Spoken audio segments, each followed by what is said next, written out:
नमस्कार दोस्तों, मैं सरफुद्दीन। आज हम लोग डिस्कस करने वाले हैं आधार और पैन लिंक। आपको जानकारी होगी, सर गवर्नमेंट की तरफ से डिक्लेयर्ड है कि 31 मार्च 2023 तक अगर आप आधार और पैन लिंक नहीं करते हैं तो आपका पैन कार्ड जो है इनएक्टिव हो जाएगा। तो पहले आप समझते हैं आधार पैन लिंक होता क्या है। 2017 से पहले जिन्होंने भी पैन कार्ड बनाया हुआ है वो कोई भी आधार के अलावा किसी और डॉक्यूमेंट से, तो वो आधार पैन से लिंक नहीं है। अगर आधार से भी बना है वो लिंक नहीं है। लेकिन 2017 के बाद जितने पैन कार्ड बने हैं जो आधार से बेसिकली बने हैं तो वो आधार पैन से लिंक्ड हैं। तो पहला तो आपको चेक कर लेना है कि आधार पैन लिंक है या नहीं है। उसके बाद अगर आपका पैन आधार से लिंक नहीं है तो आपको 31 मार्च 2023 से पहले वो आधार पैन लिंक कर लेना है।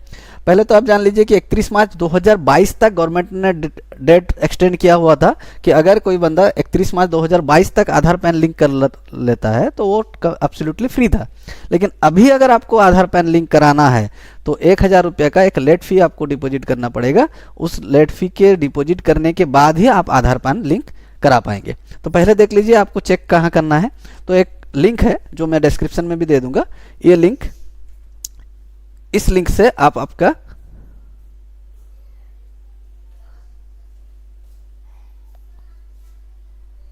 पॉज कर,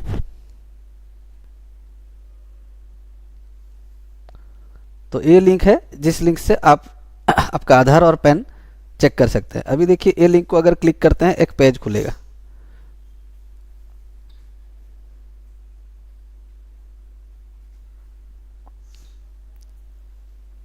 ये इनकम टैक्स डिपार्टमेंट का पेज है। ये ऐसे खुलता है। अब इसमें आपको पैन और आधार दोनों भरने का स्पेस आता है। ऊपर वाला में पैन नंबर डालना है, देखिए आ गया। ऊपर वाला में आपको पैन नंबर डालना है, नीचे वाला में आधार नंबर डालना है। आधार और पैन डालने के बाद आपको वैलिडेट करना है। वैलिडेट अब जब करेंगे तो दो मैसेज आ सकता है। अगर आपका आधार और पैन लिंक है तो आ जाएगा your PAN is already linked to this Aadhaar. अगर आपका आधार पैन लिंक नहीं है तो बोलेगा कि आपका पेमेंट डिटेल अवेलेबल नहीं है, और उसको पेमेंट डिटेल करने के लिए ई पोर्टल पे, ई टैक्स पोर्टल पे जाने के लिए लिंक पे क्लिक करने के लिए बोलेगा। मैं आगे आपको दिखा रहा हूँ। ये जो लिखा है payment details not found for this pan, इसका मतलब है कि ये पैन आधार से लिंक नहीं है। तो उसके नीचे लिखा है कंटिन्यू टू पे थ्रू ई पे टैक्स। तो आपको ये क्लिक करके, अगर आपको चालान भरना है तो ये कंटिन्यू करके आपको जाना है। तो इसके बाद अब मैं दिखा रहा हूँ आपको कि अगर उसको क्लिक करें तो उसके नेक्स्ट में क्या पेज आएगा। तो देखिए इसके बाद ये पेज आपको आ जाएगा। अगर आपके पास bank of Baroda, Axis bank, bank of India, bank of Maharashtra, Canara bank, central bank, city union bank, federal bank, ICICI bank, IDBI, Indian bank, IndusInd bank, Kotak Mahindra, PNB, UCO और यूनियन बैंक, अगर इस बैंक का आपके पास डेबिट कार्ड या नेट बैंकिंग है तो आपको इस पेज में जो डिटेल है पैन नंबर, कन्फर्मेशन पैन, इस पेज को फिल करना है। अगर आपके पास ए बैंक का डेबिट कार्ड या नेट बैंकिंग नहीं है, आपके पास स्टेट बैंक ऑफ इंडिया और एचडीएफसी का डेबिट कार्ड या नेट बैंकिंग है, तो आपको इस लिंक के जो नीचे में दिया हुआ है क्लिक हियर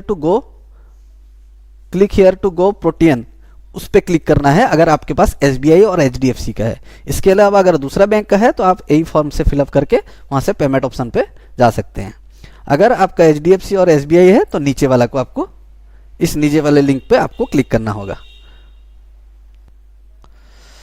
आपको पेमेंट ऑप्शन में जो दो बैंक, एचडीएफसी और एसबीआई के पेमेंट ऑप्शन पे जाना है, उसका प्रोसेस, उसका पेज अलग आएगा। अगर अदर बैंक जैसे मैंने बोला axis bank, bank of India, bank of Baroda, bank Canara bank का है, उसका पेज थोड़ा अलग आता है। तो bank of India, Canara bank का जो पेज है उसमें आपका ओटीपी वेरिफिकेशन होता है। ओटीपी, पैन नंबर देने के बाद ओटीपी वेरिफिकेशन के बाद आपको पेमेंट पेज खुलता है, जहां पर आपको जानकारी रखना है पेमेंट का वो 2-3 ऑप्शन है, जिस ऑप्शन को आपको क्लिक करना है। जैसे उसमें जो ईयर है, फाइनेंशियल ईयर, आपको अभी 23 और 24 देना है। पेमेंट रिसिप्ट में रिसिप्ट 500 एंड कंटिन्यू करना है। वहाँ पे आपको अदर फील्ड में 1000 एंट्री करना है। ये सारा आपका उस पेज में भी आएगा। अगर एसबीआई और एचडीएफसी पेज में भी जाएंगे उस पेज में भी आएगा। अभी फिलहाल में एसबीआई, ज़्यादातर कस्टमर एसबीआई के हैं, तो एसबीआई पेज वाले लोग के लिए जो मैं बोला कि नीचे वाला लिंक क्लिक करने पर जो पेज खुलता है वो पेज मैंने मोबाइल पर निकाल के रखा हुआ है, वो आपको मैं दिखा सकता हूँ। तो आपको अगर SBI वाले पेज पे क्लिक करते हैं तो आपको रीडायरेक्ट कर दिया जाएगा इस पेज पे। यहाँ पे देखिए रीडायरेक्ट करने पर आपका जो ऊपर वाला है income tax and corporation tax challan 280, उसको क्लिक करना है। उसको अगर आप क्लिक करेंगे उसके बाद और एक पेज खुलेगा जहाँ पे आपको ये पेज आपको मिलेगा। ये पेज बहुत लंबा है, ये फर्स्ट पेज जो ऊपर का पोर्शन है उसमें आप देख लीजिए income tax other than companies, उसको क्लिक करना है 0021 पे। उसके बाद नीचे के साइड में आपका देखिए सबसे लास्ट वाला जो है अदर रिसिप्ट 500 अदर रिसिप्ट, उसको क्लिक करना है। अब ये दो क्लिक करने के बाद उसी के पेज के नीचे में आपको आएगा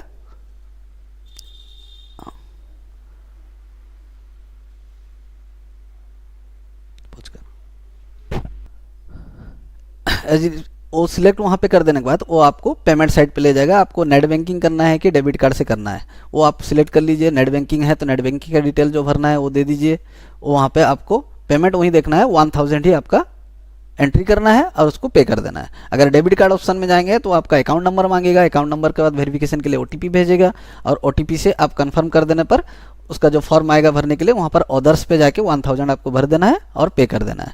तो पे कर देने के बाद आपके पास एक रिसिप्ट आएगा, रिसिप्ट डाउनलोड करके रख लेना है और रिसिप्ट आपका पेमेंट हो जाने के 4 से 5 दिन के बाद वो पेमेंट आपको शो करेगा। तो फिर से वापस आपको 4-5 दिन बाद जो लिंक मैं आपको दूंगा जिसमें IT डिपार्टमेंट का लिंक है, जिसमें आप पैन और आधार का लिंक चेक कर सकते हैं, जब फिर से आप उस पेज पे जाएंगे और वैलिडेट करेंगे तो वहाँ पे दिखाएगा कि आपका पेमेंट अवेलेबल है, आप लिंक करने के लिए प्रोसीड कर सकते हैं। अब वहाँ पे अगर आप लिंक क्लिक कर दीजिएगा तो डिटेल मांगेगा पैन आधार और आपका नेम वगैरह का, आप वहाँ फिल कर दीजिए। फिल कर दे के सबमिट कर देंगे तो वो लिंक के लिए IT डिपार्टमेंट को चला जाएगा। एक दिक्कत यहाँ पर होता है, पहला तो अगर आपका आधार और पैन में नेम और डेट ऑफ बर्थ में कुछ भी डिफरेंस है तो वो लिंक होना मुश्किल है। तो इस चालान को भरने के साथ अगर आपके आधार और पैन में कुछ डिफरेंसेस है तो आप दोबारा से पैन करेक्शन में अप्लाई करके उसको ठीक वाला पैन कार्ड आप मंगा सकते हैं और लिंक करवा सकते हैं। लेकिन याद रखिए कि चालान आपको 31 मार्च से पहले डिपॉजिट कर देना है, वरना हो सकता है ये चालान अभी लेट फी 1000 है वो और बढ़ जाए। इसलिए मैं आपसे रिक्वेस्ट करता हूँ कि अगर आपका आधार पैन लिंक नहीं है चेक कर लीजिए। चेक कर लेने के बाद उसको पहले चालान डिपॉजिट कर दीजिए। अगर आधार पैन में नेम और डेट ऑफ बर्थ में कुछ डिफरेंस है तो करेक्शन ऑफ पैन कर लीजिए। अगर इससे आपका करेक्शन होकर नया पैन आ जाएगा और आपका लिंक भी हो जाएगा। बस इतना ही बताना चाहता था। Thank you so much. अगर ये वीडियो आपको काम का लगे और अच्छा लगे तो इसे ज़रूर शेयर कीजिएगा। Thank you.